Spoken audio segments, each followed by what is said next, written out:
Todo comenzó con una queja. Una palabra susurrada entre dientes. Una mirada atrás, al pasado. Como si Egipto hubiese sido mejor que el desierto. La libertad era real. La promesa estaba delante. Dios mismo caminaba con su pueblo, de día en columna de nube, de noche en columna de fuego. Y aún así, ellos dudaron. No era hambre. No era necesidad. Era incredulidad disfrazada de nostalgia. ¿Por qué nos sacaste de Egipto?, decían. ¿Dónde está la carne, las cebollas, los peces? Pero no pedían sustento. Reclamaban a Dios como si fueran sus jueces. Y el cielo respondió. No con silencio. No con castigo inmediato. Sino con lo que pedían, carne.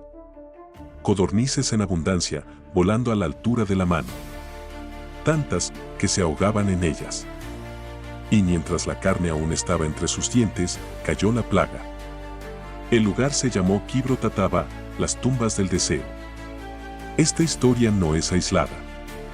Es una sombra que se repite. Porque cada vez que el hombre desobedece, el eco de la justicia divina despierta. Adán y Eva fueron expulsados.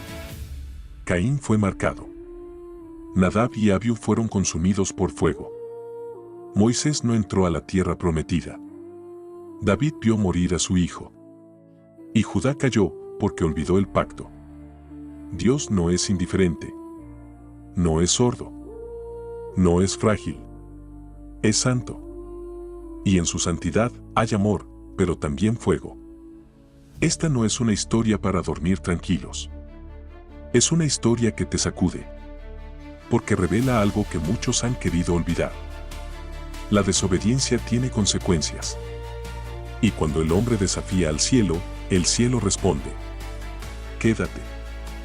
Hoy no vamos a contarte una historia suave. Vamos a abrir las páginas más oscuras de la Biblia. Vamos a ver qué ocurre cuando el pueblo de Dios elige su camino y rechaza el de Dios. Y al final, te preguntarás, ¿estoy viviendo bajo su cobertura o jugando con su paciencia? ¿Y tú, estás obedeciendo o resistiendo? Hasta aquí, ya viste lo que puede pasar cuando el pueblo de Dios desobedece. Pero ahora, toca mirar hacia adentro. Porque esta no es solo la historia de Israel. Es la historia de cada uno de nosotros cuando elegimos lo fácil, lo inmediato. Cuando sabemos lo que Dios nos pide. Pero preferimos lo que deseamos. Cuéntanos en los comentarios.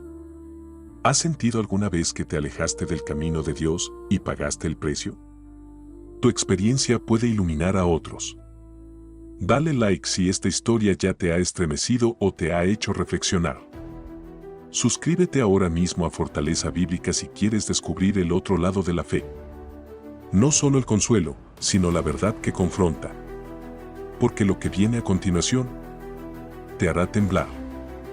Y tal vez llorar. La Biblia muestra en varios pasajes las consecuencias negativas de desobedecer a Dios. Por ejemplo, se describe una plaga de carne como castigo por quejarse de haber dejado Egipto. Los pasajes de I hablan de terribles castigos para la desobediencia. Hoy vamos a explorar algunos ejemplos. ¿Estás preparado? Capítulo 1. El primer pecado, cuando una fruta cambió el destino. El jardín era perfecto. Demasiado perfecto para ser real, y, sin embargo, lo era. El Edén no era solo un lugar. Era la comunión entre el Creador y su creación. Todo estaba en armonía. No existía el miedo. No existía la muerte. No existía la desobediencia. Y Dios, en su amor, les dio todo. Salvo una cosa. De todo árbol del huerto podrás comer. Pero del árbol del conocimiento del bien y del mal no comerás. Porque el día que de él comieres, ciertamente morirás. Una simple instrucción. Un límite claro. Pero en ese límite se escondía la elección del alma. El enemigo no usó una espada. Usó palabras. Sutileza. Duda. Con que Dios os ha dicho. No moriréis. Seréis como Dios. Y Eva miró el fruto. y lo deseó, y lo tomó, y comió. Y Adán comió también. En un instante, el cielo se nubló. No hubo rayos. No hubo truenos. Solo una culpa repentina. Una vergüenza que no conocían. Un deseo de esconderse de aquel que antes buscaban. Y Dios descendió. ¿Dónde estás, Adán? No era una pregunta geográfica. Era espiritual. Era la voz de un padre buscando a un hijo que eligió desobedecer. Vinieron las excusas, las culpas, la separación, el castigo. La serpiente fue maldita. Eva tendría dolores al dar vida. Adán sudaría para comer. Pero lo más desgarrador no fue eso. Fue esto. Y los echó Jehová del huerto del Edén. Los expulsó del paraíso. Y puso querubines con espadas de fuego para que jamás volvieran por el árbol de la vida. Un acto. Una decisión. Y toda la humanidad fue arrastrada fuera de la presencia directa de Dios. Porque el pecado no solo destruye el momento, rompe generaciones. Y desde ese día, el mundo quedó quebrado. Y la historia jamás volvió a ser la misma. Capítulo 2. Fuego extraño, cuando adorar mal se paga con la vida. La gloria de Dios había descendido. El tabernáculo estaba erigido.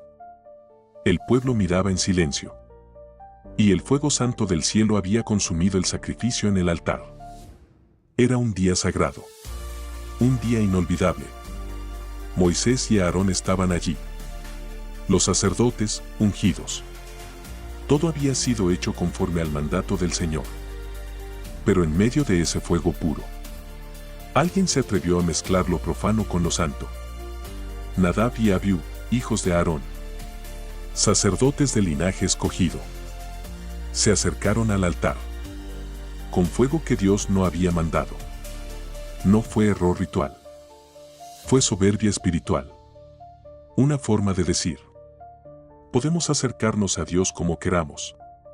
Podemos redefinir lo sagrado. Y entonces, el cielo respondió. Con el mismo elemento que antes mostró su aprobación. Con fuego. Y salió fuego de delante de Jehová y los consumió, y murieron delante de Jehová. Cayeron. Fulminados. En plena adoración. Delante de todo el pueblo. El clamor se volvió silencio.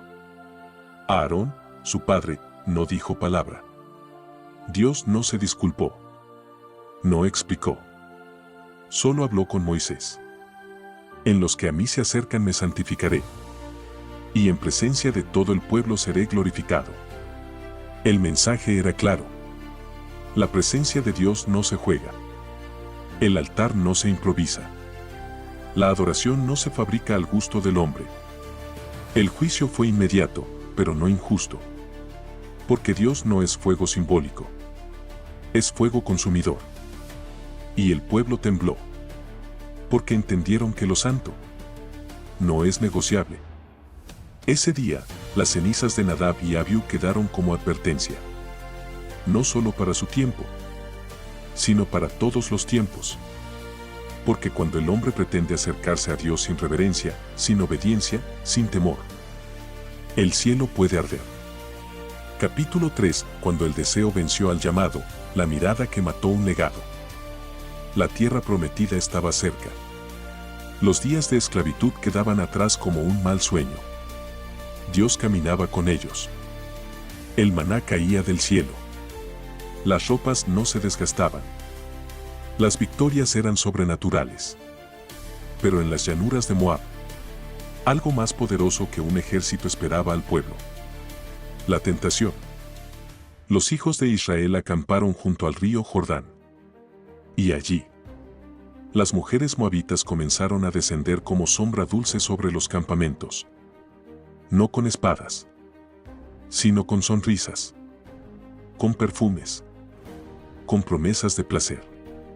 Y los hombres comenzaron a mezclarse con ellas, a reír, a cenar, a entregarse. no solo a los cuerpos, sino a los ídolos, a Baal de Peor. Y el furor de Jehová se encendió contra Israel, el Dios que lo sacó con brazo extendido. Ahora observaba cómo se inclinaban ante imágenes muertas. La alianza con el cielo había sido traicionada por la carne. Y el juicio no se hizo esperar. Una plaga cayó sobre el campamento. Miles comenzaron a morir. El pueblo lloraba a la entrada del tabernáculo.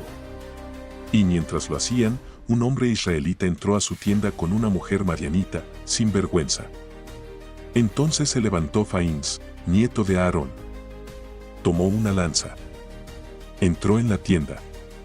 Y atravesó a ambos en un solo movimiento. El juicio fue sellado con sangre. Y cesó la plaga. Y los que murieron en aquella mortandad fueron 24,000. No fue un número. Fueron padres, hijos, historias truncadas, promesas interrumpidas. Todo por una mirada, un deseo, una desobediencia que pareció pequeña, pero que se alzó como una rebelión cósmica contra la santidad de Dios. Y hasta hoy, el nombre de Baal Peor resuena como una advertencia. No juegues con lo que Dios ha declarado santo. No vendas tu llamado por un placer momentáneo. Porque la tentación no siempre viene con violencia. A veces, entra caminando suavemente al campamento. Capítulo 4. El precio de golpear la roca, cuando incluso los escogidos desobedecen. Moisés. El que hablaba con Dios cara a cara. El que extendió su vara y partió el mar. El que intercedió por un pueblo rebelde una y otra vez. Aquel en cuya voz temblaban los montes. También tropezó. El pueblo murmuraba otra vez. No había agua. Y como siempre, culparon a Moisés. ¿Por qué nos sacaste de Egipto? ¿Para morir en este desierto sediento? La paciencia de Dios es infinita, pero también santa. Y ese día, en Meribá, el Creador dio instrucciones claras. Toma la vara y habla a la roca delante de los ojos del pueblo, y ella dará su agua. Habla. No golpees. Habla. Pero Moisés estaba cansado. Cansado de quejarse. Cansado de cargar. Cansado del pueblo. Se paró frente a todos. Y la rabia habló por él. Oíd ahora, rebeldes, ¿os hemos de hacer salir agua de esta roca? Y levantó la vara. Y golpeó la roca 2 veces. El agua salió. El pueblo bebió. Pero el cielo se nubló. Dios lo llamó aparte. No con ira, sino con dolor. Por cuanto no creísteis en mí, para santificarme delante de los hijos de Israel. No meteréis esta congregación en la tierra que les he dado. El castigo fue firme, irrevocable. Moisés, el libertador, el profeta, no entraría en la tierra prometida. Y no por idolatría, no por codicia, sino por una desobediencia pequeña, pero pública. Porque cuando Dios da una orden, no se negocia con la emoción. Moisés vería la tierra desde lejos, desde la cima de un monte, pero no la pisaría. Su pie no dejaría huella en Canaán, solo su memoria. Y el pueblo entendió que nadie, por más ungido que sea, está por encima de la obediencia. Porque la autoridad no anula la reverencia. Y la familiaridad con Dios no es licencia para torcer su voz. Capítulo 5. El rey que tocó el arca, cuando la buena intención desobedece. David era rey. Ungido. Valiente. Un hombre conforme al corazón de Dios. Y en su corazón ardía un deseo puro. Traer el arca del pacto a Jerusalén. El arca no era solo un objeto. Era el símbolo máximo de la presencia divina. Una vez habitó en el tabernáculo de Moisés. Ahora, olvidada, reposaba en casa ajena. David organizó un desfile. 30,000 hombres. instrumentos, cánticos, una fiesta santa. Pero con un error fatal. Pusieron el arca sobre una carreta nueva. No lo sabían o lo habían olvidado. Pero Dios ya había dicho cómo debía transportarse. No sobre ruedas, sino sobre los hombros de los levitas, con varas, sin tocarla. La carreta avanzaba. Usa y Ahío la guiaban. El pueblo cantaba. Y en medio del júbilo, los bueyes tropezaron. El arca se inclinó. Y Usa, con reflejo humano, extendió la mano. La tocó. En un segundo, la música cayó. El tiempo se detuvo. Y el juicio descendió. Y el furor de Jehová se encendió contra Usa. Y lo hirió allí Dios por aquella temeridad. Y cayó muerto junto al arca de Dios. David se quebró. La fiesta se convirtió en luto. El rey se llenó de temor. ¿Cómo puede habitar el arca con nosotros si es tan santa? La llevaron a casa de Obed-edom. Y allí Dios bendijo todo. Porque no era el arca. Era la obediencia lo que marcaba la diferencia. Tiempo después, David corrigió. Buscó a los levitas. Leyó la ley. Y esta vez, el arca entró con gloria. Pero el nombre de Usa quedó como advertencia. No basta la emoción. No basta la intención. Cuando Dios habla, el hombre debe temblar y obedecer. Porque incluso lo sagrado puede convertirse en juicio, si es manipulado fuera del diseño divino. Capítulo 6. Saúl y la espera rota, cuando la impaciencia destruye el favor. Saúl tenía el favor. Tenía la unción. Tenía al profeta. Tenía al ejército. Pero no tenía paciencia. Y la impaciencia le costó el trono. Los filisteos se reunían como enjambre en Micmas.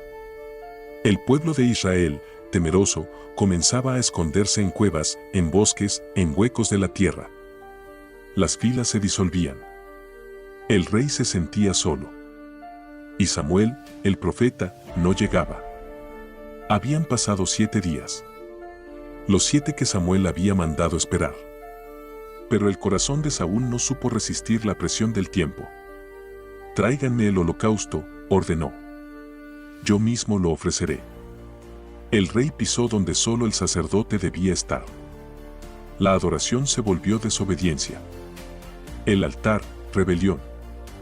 Y justo cuando las cenizas del sacrificio aún ardían, Samuel apareció. Sus ojos no eran de sorpresa. Eran de juicio. De lamento. ¿Qué has hecho, Saúl? Y Saúl, como tantos otros antes que él, culpó al pueblo, a la circunstancia, al miedo. Pero no se quebró. Samuel no necesitó levantar la voz. Locamente has hecho. No guardaste el mandamiento de Jehová tu Dios. Y ahora, tu reino no será duradero. Jehová ya ha buscado un varón conforme a su corazón. Las palabras cayeron como espada. La corona aún estaba en su cabeza, pero ya no en el cielo. La desobediencia no solo le quitó un momento, le arrebató el futuro.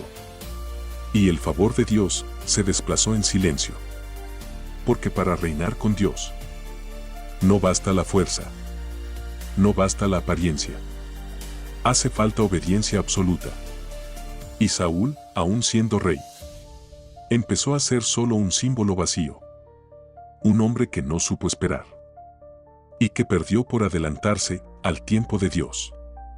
Capítulo 7. Un juicio sin lágrimas, cuando Ananías y Zafira mintieron al Espíritu. La iglesia nacía. El Espíritu Santo había descendido con poder. Lenguas de fuego. Sanidades. Miles convertidos en un solo día. La comunidad crecía. Y con ella, la unidad. Nadie decía esto es mío. Todos compartían lo que tenían. Y entre los discípulos, la transparencia era ley. Bernabé vendió un terreno y trajo el dinero a los pies de los apóstoles. No por aplausos, sino por amor. Pero en las sombras de esa pureza crecía un veneno: la apariencia. Ananías y Zafira, un matrimonio conocido en la comunidad, vendieron una propiedad, pero en lugar de entregar todo, retuvieron parte y mintieron sobre ello. No fue el dinero, fue la intención, la mentira disfrazada de devoción. Ananías entró primero, con sonrisa, con palabras medidas, con medio corazón. Pedro lo miró, no como hombre, sino como portavoz del Espíritu. Ananías, ¿por qué llenó Satanás tu corazón para que mintieses al Espíritu Santo y sustrajeses del precio de la heredad? No has mentido a los hombres, sino a Dios. Y antes de que pudiera responder, Ananías cayó muerto. Los jóvenes lo envolvieron, lo sacaron, lo enterraron. 3 horas después, entró Zafira, sin saber nada. Pedro preguntó: ¿vendisteis en tanto la heredad? Ella asintió. Mintió. He aquí, a la puerta los pies de los que han sepultado a tu marido, y te sacarán a ti. Y cayó. Allí mismo. Sin defensa. Sin arrepentimiento. Y un gran temor sobrevino a toda la iglesia. Y a todos los que oyeron estas cosas. Porque Dios, incluso en el nuevo pacto, sigue siendo fuego. El Espíritu Santo no es una emoción. No es una experiencia. Es Dios mismo. ¿Y quién juega con su presencia? Se arriesga a más que perder una bendición. Se arriesga a enfrentar su juicio. Capítulo 8. Rebeldía en el desierto, cuando el pueblo exigió carne y recibió muerte. El maná caía cada día como rocío del cielo. Era pan celestial. Sabor de provisión divina. Pero el pueblo se cansó. Oh, si tuviéramos carne para comer. Nos acordamos del pescado que comíamos en Egipto, de los pepinos, melones, puerros, cebollas y ajos. No pedían sustento. Reclamaban placer. Olvidaron el látigo. Recordaban la olla. No vieron la libertad. Solo ansiaban la carne. Moisés, cargado de frustración, se quebró ante Dios. ¿Por qué me has afligido? He concebido yo a este pueblo, ¿de dónde sacaré carne para darles a todos? Y el Señor respondió: pero no como esperaban. No con ternura. Con juicio disfrazado de bendición. Santificaos, porque mañana comeréis carne. Comeréis no un día, ni 2, ni 5, ni 10, sino por un mes entero, hasta que os salga por las narices, y os sea abominable, por cuanto menospreciasteis al Señor. Y vinieron las codornices. Millones. Un mar de carne a 1 metro del suelo. El pueblo recogió. Comieron. Se saciaron. Pero mientras masticaban, la plaga descendió. Los más codiciosos cayeron. Fueron sepultados allí mismo. El lugar se llamó Kibro Tataba, las tumbas del deseo. No fue solo una epidemia. Fue un acto divino. Una sentencia a los corazones que, teniendo el cielo, siguieron anhelando Egipto. Porque el deseo no es neutral. Cuando exige lo que Dios no ha ordenado, se convierte en rebelión. Y lo que comenzó como antojo, terminó en entierro. Hasta hoy, el polvo de ese desierto susurra una advertencia. No pongas tu apetito por encima de tu obediencia. Porque Dios puede darte lo que pides. Y a la vez, quitarte lo que más necesitas. Capítulo 9. El profeta desobediente, cuando el mandato se ignora y el león espera. Un profeta sin nombre. Un hombre de Dios enviado a Betel con una misión clara. Dar un mensaje de juicio al altar profanado por el rey Jeroboam. La instrucción de Dios era firme. No debía comer pan, ni beber agua, ni volver por el mismo camino. Y el profeta obedeció. Llegó. Proclamó juicio. El altar se partió. La ceniza se derramó. Y cuando el rey intentó alzar la mano contra él, su brazo se secó. El profeta oró. Y Dios restauró el brazo del rey. Una señal de poder. Una misión cumplida. Jeroboam le ofreció comida, recompensa, descanso. Pero el profeta rehusó. Fiel al mandato. Hasta que apareció otro profeta. Un anciano. Un hombre de Dios. Lo encontró. Lo invitó a su casa. Y cuando el profeta obediente repitió las instrucciones del Señor, el anciano le mintió. También yo soy profeta como tú. Y un ángel me ha hablado por palabra de Jehová, diciendo: tráelo contigo a tu casa, para que coma pan y beba agua. Y el profeta creyó. Y comió. Y bebió. Y en medio de la comida, el Espíritu de Dios descendió. Pero no con aprobación. El juicio vino por boca del mismo hombre que mintió. Por cuanto fuiste rebelde a la palabra de Jehová, no entrarás en el sepulcro de tus padres. Y cuando el profeta desobediente partió, un león lo encontró en el camino. Lo mató, pero no lo devoró. El cuerpo quedó junto al burro. Y el león solo observaba. Una escena sobrenatural. Un juicio sin ambigüedad. No fue error. No fue ignorancia. Fue desobediencia. Porque cuando Dios habla, ni siquiera la voz de otro profeta puede anular su mandato.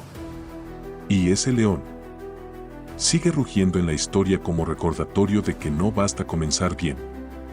Hay que terminar obedeciendo. Capítulo 10. Jerusalén caída, cuando el pueblo rechazó a los profetas y la gloria se fue. La ciudad santa. Jerusalén. Centro del culto. Sello del pacto. Lugar donde el nombre de Dios reposaba. Pero Jerusalén también cerró los oídos. Mató a sus profetas. Ignoró las advertencias. Despreció la misericordia que se les extendía una y otra vez. Isaías, Jeremías, Ezequiel. Hombres que clamaron con lágrimas, visiones, lamentos y fuego. Advirtieron del juicio. Imploraron arrepentimiento. Pero el pueblo no escuchó. Se volvieron a los ídolos. Se mezclaron con las naciones. Profanaron el templo. Y dijeron: no vendrá mal sobre nosotros. Somos el pueblo escogido. Dios está con nosotros. Y Dios se fue. Ezequiel vio la visión más desgarradora. La gloria de Dios saliendo del templo. Como un huésped que ya no es bienvenido. Como un padre que, con el corazón roto, deja la casa para no destruirla con su presencia santa. El juicio vino con nombre: Nabucodonosor. El ejército de Babilonia rodeó la ciudad. Los muros cayeron. El templo fue saqueado. Quemado. Destruido. El arca desapareció. El altar fue derribado. Los utensilios sagrados, llevados como botín. Y los hijos de Sión, encadenados como esclavos. Hambre. Espadas. Llanto. Madres que cocinaban a sus propios hijos. Ancianos asesinados en las calles. Sacerdotes humillados. Todo por una causa. No quisieron obedecer. Jeremías lo gritó entre lágrimas. Porque ellos no escucharon tus palabras.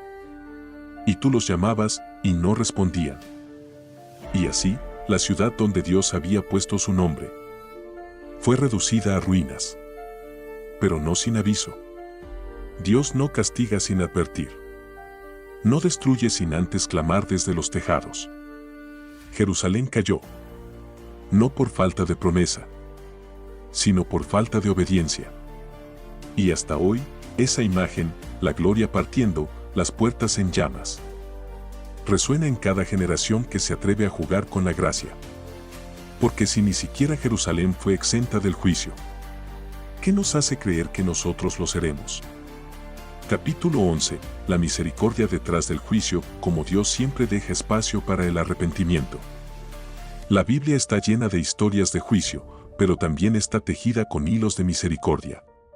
A lo largo de las Escrituras, vemos un patrón constante: cuando el pueblo se aparta de Dios, Él actúa con justicia, pero nunca cierra completamente la puerta al arrepentimiento. Esta verdad es especialmente evidente en las historias que hemos explorado hasta ahora. Piensa en el becerro de oro. Aunque 3000 hombres murieron aquel día, Moisés intercedió por el pueblo y Dios renovó su pacto con ellos. O en la generación perdida en el desierto. Aunque esa generación no entró en la tierra prometida, sus hijos sí lo hicieron, llevando consigo las lecciones aprendidas en el camino. Incluso en el exilio babilónico, Dios prometió restaurar a su pueblo después de 70 años, demostrando que su amor nunca falla. Este mismo principio se aplica a nuestras vidas hoy. Todos hemos experimentado las consecuencias de nuestras decisiones equivocadas, pero Dios siempre está listo para recibirnos de vuelta. Como dice el profeta Joel, vuelvan a mí con todo su corazón, con ayuno, llanto y lamento. Rásguense el corazón y no sus vestiduras. Es una invitación abierta a todos nosotros. No importa cuán lejos hayamos caído, siempre podemos regresar a Dios. La historia bíblica termina con una nota de esperanza: un nuevo cielo y una nueva tierra, donde ya no habrá más lágrimas ni dolor. Pero para llegar allí, debemos aprender las lecciones del pasado. La desobediencia tiene consecuencias, pero la obediencia trae bendición. Y en medio de todo, la misericordia de Dios brilla como una luz eterna. Las historias bíblicas nos enseñan que la desobediencia a Dios no es solo un acto aislado, tiene repercusiones profundas, tanto individuales como colectivas. Desde el becerro de oro hasta el exilio babilónico, cada episodio nos recuerda que apartarse de Dios tiene un precio devastador. Sin embargo, en medio de la tragedia, siempre hay un llamado al arrepentimiento y la restauración. La justicia divina no es arbitraria, es un reflejo de su carácter santo y su deseo de que volvamos a Él. Dios no cambia, pero su misericordia es más grande que nuestros errores. Si hoy te encuentras enfrentando las consecuencias de tus decisiones, recuerda que nunca es demasiado tarde para regresar a Él. Solo depende de ti dar ese primer paso hacia la reconciliación. Las historias que acabas de escuchar no son solo relatos del pasado. Son advertencias vivas. Son reflejos de lo que ocurre cuando el ser humano elige su voluntad por encima de la de Dios. Desde el Edén hasta Jerusalén, la desobediencia ha dejado un rastro de lágrimas, ruinas y promesas rotas. Pero no porque Dios sea cruel, sino porque Dios es justo. Nos cuesta aceptar que el mismo Dios que ama con ternura infinita, también juzga con santidad ardiente. Pero su justicia no contradice su amor. Lo protege. Cada plaga, cada castigo, cada caída no fue un acto impulsivo. Fue la consecuencia de múltiples advertencias ignoradas, de corazones endurecidos, de oídos cerrados, de vidas que quisieron vivir bajo su propia ley, jugando con el fuego del cielo. Y esa es la gran lección. No se puede vivir cerca de Dios, desobedeciéndolo. La gracia no es licencia para pecar. La misericordia no anula la obediencia. La paciencia divina tiene un límite. Y ese límite lo marca el orgullo humano. Hoy, tú y yo estamos en medio de nuestra propia historia. Y aunque tal vez no haya una roca que debamos golpear, ni una arca que cargar, sí hay instrucciones claras de Dios para nuestras vidas. El Espíritu sigue hablando. La palabra sigue ardiendo. Y la voz del cielo aún susurra. El que tiene oídos, oiga lo que el Espíritu dice. No repitas los errores del pasado. No te conviertas en una advertencia más. Obedece. Rinde tu voluntad. Y vive bajo la cobertura del Dios que no cambia.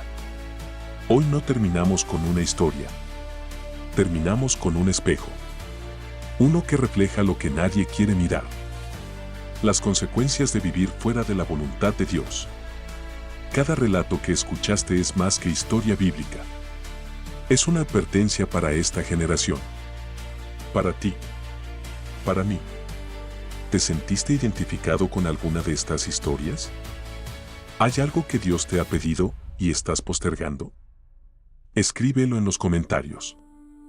Queremos orar contigo. Caminar contigo. Porque el primer paso hacia la obediencia es reconocer la desobediencia. Si este video tocó tu alma, dale like ahora mismo. Suscríbete a Fortaleza Bíblica si estás listo para vivir una fe que no solo consuela, sino que transforma. Y no olvides esto. No basta con escuchar la voz de Dios. Hay que obedecerla. Porque la obediencia trae vida. Y la rebeldía, aunque al principio prometa libertad, siempre termina en ruina. Nos vemos en el próximo capítulo. Aquí, donde el fuego no es de juicio, sino de propósito. Aquí, donde tu alma encuentra verdad. Aquí, en Fortaleza Bíblica.